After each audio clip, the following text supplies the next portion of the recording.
Everything, Everywhere, All at Once, out in theaters. Now, new film from the directorial duo Daniels, which is Dan Kwan and Daniel Scheinert, who have previously made the wonderfully insane Swiss Army Man.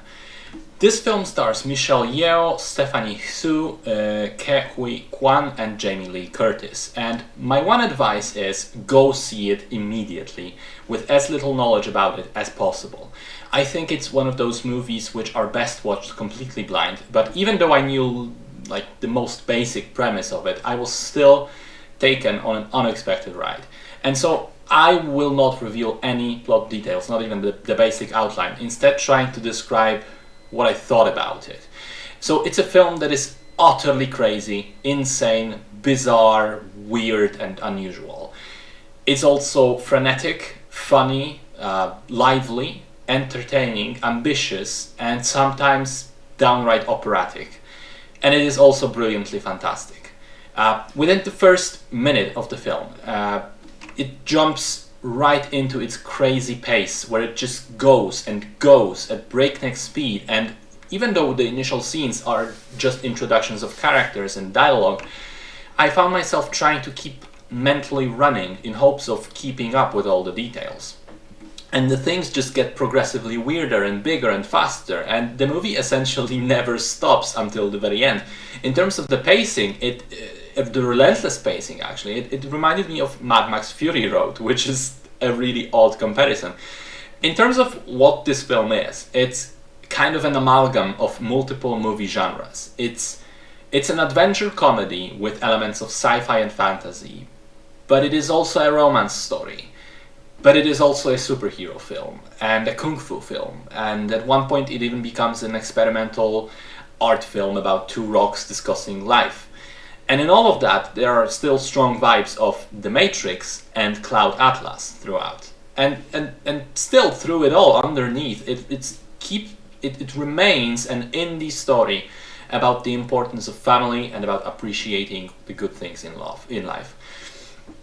It's extremely well put together. I mean, the script is very ambitious, but the way it's executed and put to screen makes you think it must have been a huge blockbuster film, where in reality it was made on a $25 million budget, which is small for Hollywood standards, and yet it looks technically amazing. The camera work, the set design, costumes, makeup, special effects, that's all just fantastic.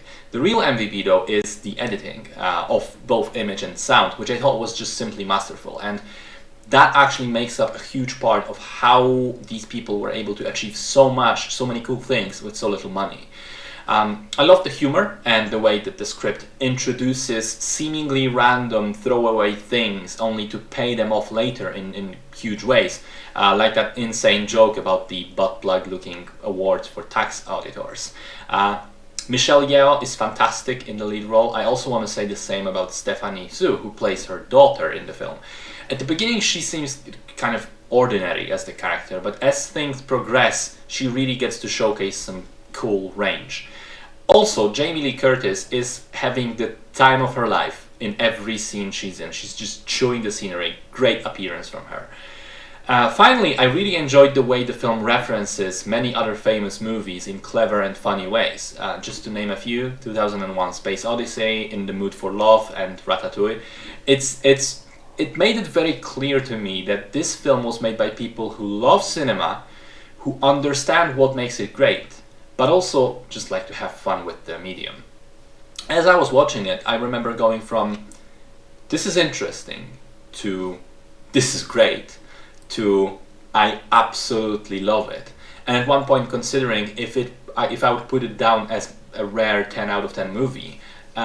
In the end I won't. I think it's a 9, because I thought that the ending is too stretched out and the film loses a bit of steam at that point. I think a good 10 or even 15 minutes could have been trimmed from it without a huge impact on the story, and it would probably improve the flow, because as it is, towards the end you begin to finally feel the movie's runtime, which is 2 hours and 20 minutes. But even so, I loved the film.